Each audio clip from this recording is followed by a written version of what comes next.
My name's Peter Bullivant from an organisation called Primary Care Commissioning, or PCC, and we've been asked to sort of come along and support this afternoon. As an organisation, we are a community interest social enterprise that supports the NHS across the country with the LMCs, who support CCGs, area teams and a whole range of other organisations. We're here today to hopefully give you some advice based on other groups of practices we're working with. We're not here to tell you what to do. This is very much within your remit, your control, your businesses. We're just here hopefully with a bit of insight in terms of what's going on elsewhere. We've also got Gemma Moore from a federation down in the southwest, South Worcester, who have set up, and she's going to outline their story. But also we've got some thinking on a local group with Dr. Jonathan Adams from Tattletown. After that, then there will be plenty of opportunities for discussion. And one of the first things we want to do is try to understand what sort of format you might want those discussions. We've got a couple of options really. There's a lot of people, which is fantastic in the room, and that limits us in terms of what we can do. You do have your commissioning localities, and we understood that what we didn't want to do is feel very prescriptive about thou shalt go and talk in these groups. So we did want to give an opportunity for people to let us know how you want to do. So the three options are basically as individual practices. So what we've done is, in this room and 3 other rooms, there's various table plans with each practice allocated a table. Or we can look at localities in terms of the 4 main localities and have those discussions on that. Or just in mixed groups, so you get a sense of feeling of that, because we didn't want to prescribe. So if everybody can have a look at that.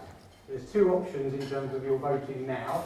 The first one is a text through local apply, and the second option is the website at the top there, pollev.com/PCC events. If you log on to that now, you can either text one of those numbers to the 0203 number at the top. Clear option in terms of localities, but I think there's also a strong feeling about individual practices, and therefore within those localities obviously you will be able to sit where you want and who you're with, and therefore hopefully we'll get the balance of that. Later on, when we get you to begin to move rooms, each practice will signpost you to which room you've got to go on. So yeah, I think the strong feeling there is obviously about localities, but also I think in individual groups. So within the individual rooms of the localities, obviously if you sit with whoever you want to sit, then we'll hopefully get a nice balance of that. And we try and bring out locality views as we come back later on to feedback. What we're going to do now is just spend a few minutes, hopefully, giving you some thoughts about this whole world of working together with general practice, which has been really gathering pace at an enormous rate. And as I said, we as an organisation are working with sort of between 20 and 30 different groups thinking this through.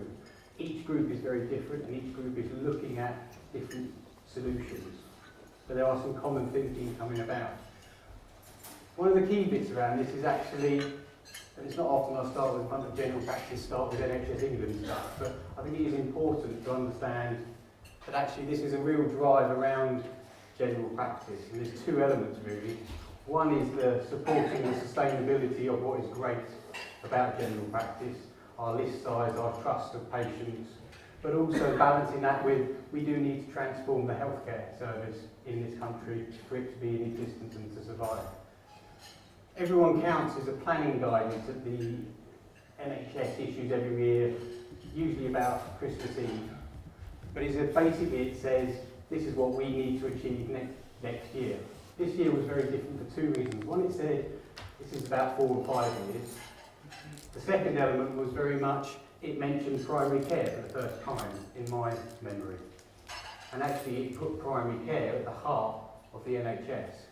It really looked at general practice becoming the focus and the hub of care, and how we actually support general practice to change and evolve into the strong general practice at the heart of the care, with the putting the patient first. Within that, there was this transformation, which again is an NHS word that we've now plucked and probably beginning to overuse quite rapidly. But there are key bits to transformation, and this isn't just general practice and primary care that needs to transform, it's the whole service. You know, there's big hospital reconfigurations and everything else, so it's not just you. But I think putting patients right at the heart of the NHS, rather than necessarily the organisations or the people that provide the care, but also wider primary care, really building on what we probably in this room knew anyway, that the majority of care is done in primary care, and what we actually need to do is design and manage the resources to reflect some of that. But also a modern world of integrated care, and that's the second word that we overuse quite a lot in the NHS, which is integration, which is many things to many people. There is this issue, I think, it's not just about you lot doing more. We need to move the resources, we need to change how the money flows and how the resources are in primary care.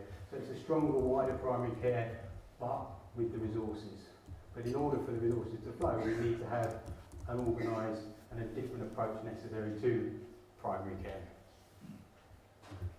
Another take is sort of the LMC approach, which is Lawrence Buckman, which is about a year old now, but I think it still resonates, is that this is the chance for general practice to lead these changes and drive these changes.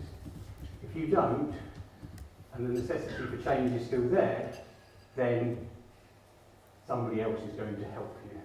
We've worked with some area teams, not in this area, who are sitting there in their offices thinking, oh, let's design what primary and general practice should look like.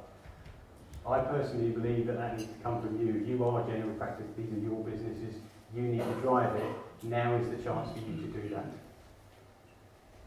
Again, integration. Many things, the whole world can be integrated and we're completely seamless with social services and everybody else.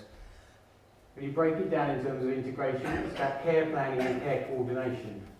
And that is so much linked to your role in general practice in terms of managing, supporting those patients. Building the services around the patient. It's a real new concept, but it sounds like it shouldn't be that alien. But actually building services around the patients, not around that hospital or go over here because we need to refer you. And layers of services, starting with the patient and then with general practice, really putting you at the hub of care. So looking at how do we build your services around the patient, how do we then build community-based services around you, and how do we then build health and social care services around that. So actually we've got a whole service that is linked together and designed around the patient, not necessarily around the hospitals. There's also some great potential for general practice in some of this. There's a lot of moves to changing how and what we commission, something called value-based contracts, which moves us away from buying widgets to actually buying outcomes and things that are important to patients.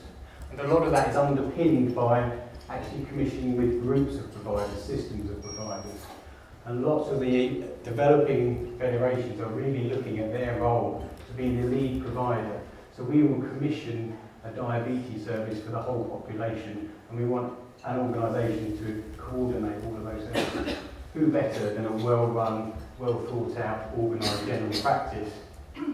This is just one example, not too far from here, where it's been driven by general practice.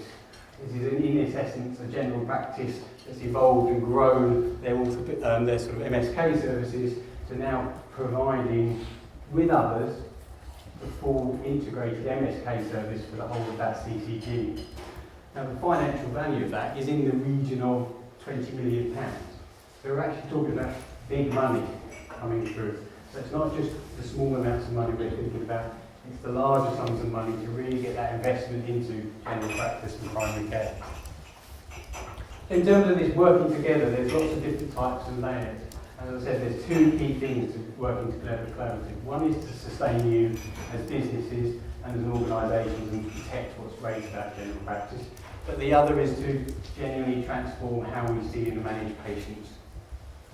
First aspect of working together is simply working together in a more efficient or effective way. Looking at the back office, looking at the resources, looking at things we could do as a group, however big a group that is, that actually will make our lives more simple and maybe even improve the care for patients. Then there's also the more transformational approach. All review practices operate in probably slightly different ways, seeing your patients in slightly different ways, but with lots of commonality in terms of numbers of slots, times of slots, how you treat patients, etc. What we're also beginning to look at is, do we need to fundamentally change how we see and treat patients in primary care? Do we need to see the patient, the 25-year-old with asthma, to have the same appointment as the 80-year-old with multiple complex conditions? Do they all need a 10-minute? Do we need to actually treat them in very different ways?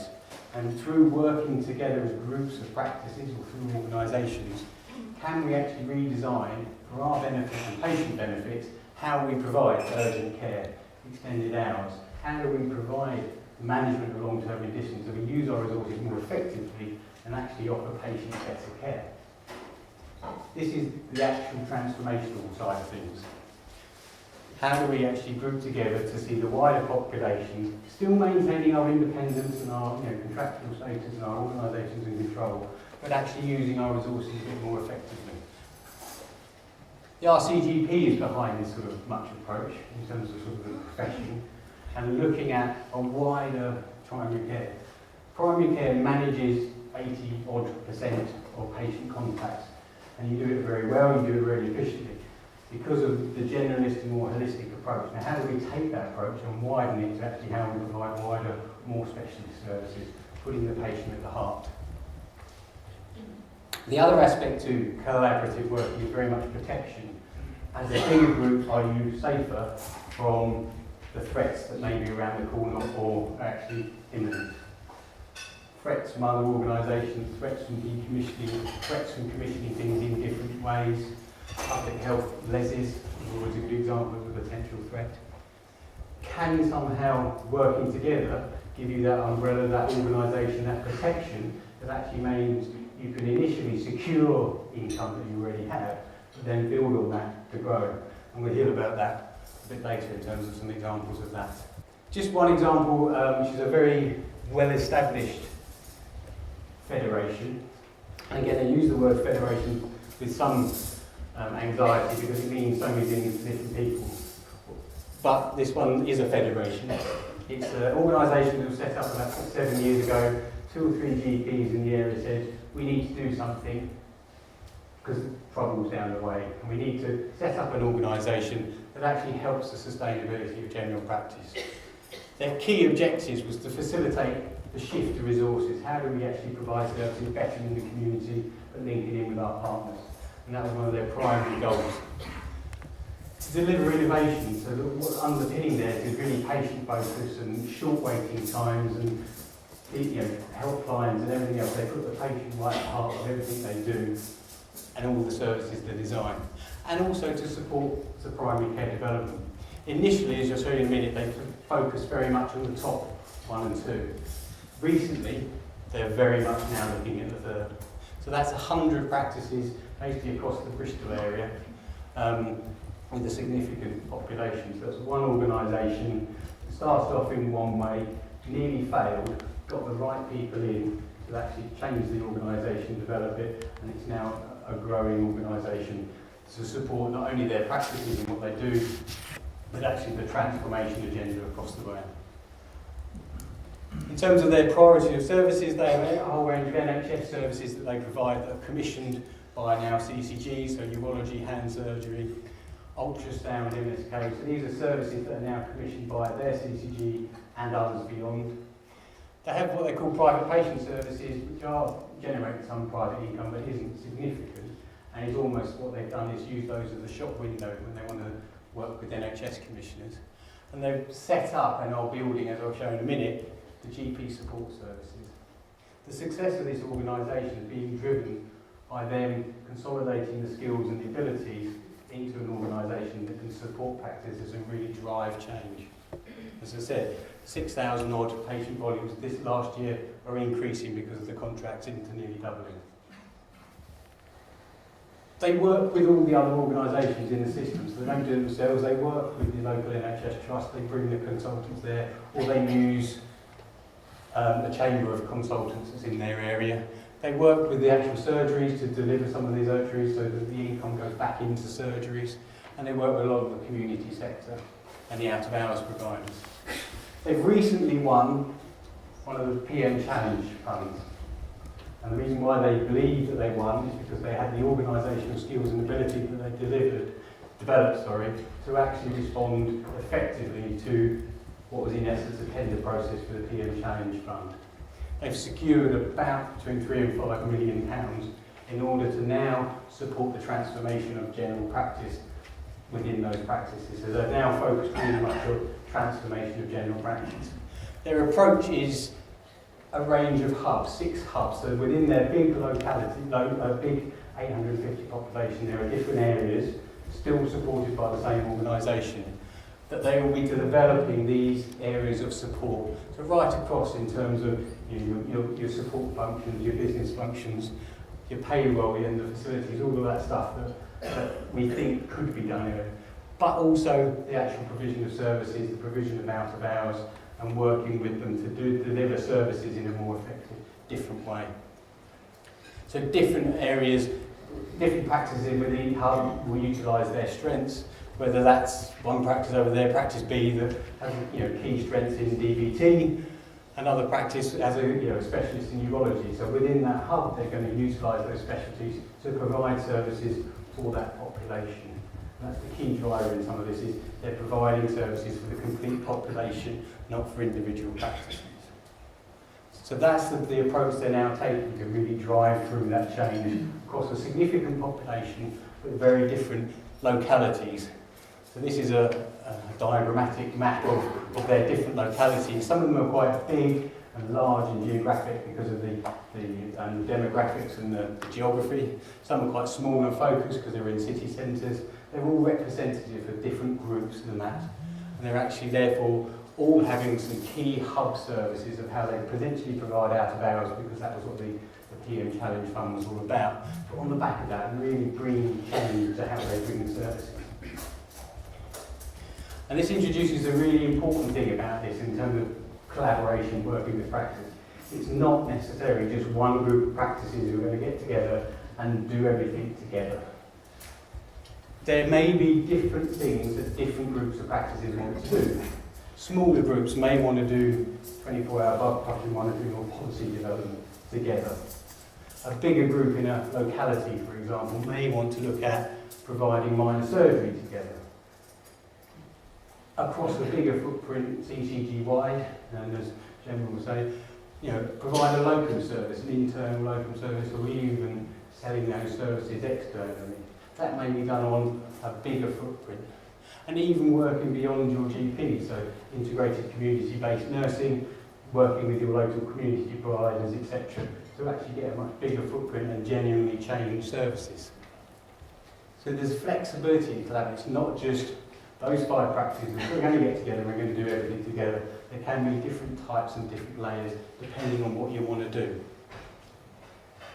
So the emerging model of federations is really looking at some form of organisation that actually supports practices both in sustainment of their own businesses but lead the change and drive the change. Continuing you as independent organisations and businesses, but having a relationship with something in the middle that helps make this happen, but also helps give clarity and transparency. Things like supporting the admin and support services, all that stuff that bogs you down that you'd quite like to get rid of.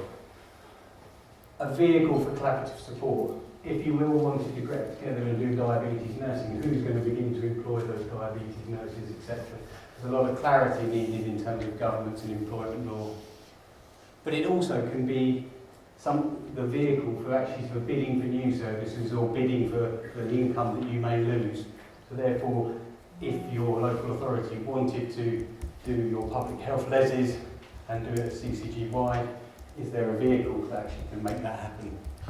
And coordinate those services, act as a lead provider type organisation, understanding that all practices will be delivering those services for the population. Just very briefly in terms of understanding some of this, whenever you've got 2 organisations or more beginning to work together, you need to think about the legal arrangements and the legal arrangements are basically there to prevent the arguments when it goes wrong or it goes right. Different types of working arrangements will need different levels of legalism. Some will just need a letter of exchange clearly identifying that we're going to pay you for your person to do our HR. All the way through to tendering and that when you are really looking at the requirement for legal entities and that sort of thing. The important factors of a legal framework are clinical governance. When you've got more than one practice involved in looking at patients, you get the scenario of my patient was in your building but your nurse gave her the wrong injection. Whose fault is it? Who's accountable for that? That starts getting quite complicated quite quickly unless we have the right sort of legal arrangement. Employment risk. My nurse had that said to her in your practice. It's gone to a tribunal, who pays the bill? Those sort of things can get very big very quickly. And finally, the financial transparency, making sure that you're getting your fair deal out of these arrangements. And they're the three core drivers to why we need legal arrangements or legal entities. If we look at that and different levels of legal arrangements for lots of different arrangements, it gets very complicated very quickly, which is why others are and have looked at the creation of legal entities to actually support that. So an umbrella organisation that acts as the vehicle to give you those three core things about governance, financial and employment. That's one of the key drivers of this, as well as really giving that team, their drivers to make this happen. As groups of practices, do you have the capacity to actually make this happen? Are there the skills out there to really drive some of this change to support you to make it happen? So a single vehicle to help lots of different layers, whether that's localities or smaller groups or whatever. The leadership to really drive it and make it happen. The centralisation of skills, so one team that's good at responding to tenders that can work on behalf of all of you, that still support the different layers in terms of that neighbourhood working, but also to actually work proactively with commissioners. Commissioners, whether it's CCGs or any teams, are increasingly going to be looking to commission on wider platforms and not with individual practices. That's another opportunity for these to give you that vehicle to actually do that on your behalf. So just before I pass over to Gemma, there's just a few key thoughts from what we've learned by working with others. Not to change really isn't an option. I know that's a repetitive thing that you probably hear and you're probably sick of it, but genuinely this is different. When you've got NHS England and Lawrence Buckman saying the same thing, there's probably something in it. Do you actually have plenty of time on every day to think about this and make it happen? How are you going to do that? How are you going to give that or hand it over? Who's going to actually drive this on your behalf? It's your chance to shape and drive this. As I said, if you don't do this, in a year, 18 years, 2 years, somebody else may come along and do it for you. And it needs to be that balance of sustaining you as individual practices, but taking control of the opportunities, the income, the changes, the developments that may come back, could be coming along or driving it. Do not be afraid of legal entities. Lots of we get to this point there we go, oh no, that's really, really quite scary because we're doing so. They're actually the simplest part of this. Understanding what that thing is going to do, what's its values and what's it going to do and how is it going to work with you is what you need to focus on. The legal entity really is just on mission, vision and values. As a group of practices, what do you want that thing or this thing or as a group of practices to actually achieve? And really begin to think about driving this through working groups. As a group of 198 people, we're not going to get consensus in this room, we're not going to actually do things. We need to give a remit to a working group to actually make that happen and drive it forward on your behalf, but communicate with you as it develops. That's just, which we will circulate, is a simple sort of roadmap that we're following with others, just to help people think through the right questions at the right time, not straight to what legal entity do we need, but actually understand what do you want to do, what's it going to cost, how's it going to make money, how's it going to be sustainable, and how's it going to be run. So I'm going to hand over now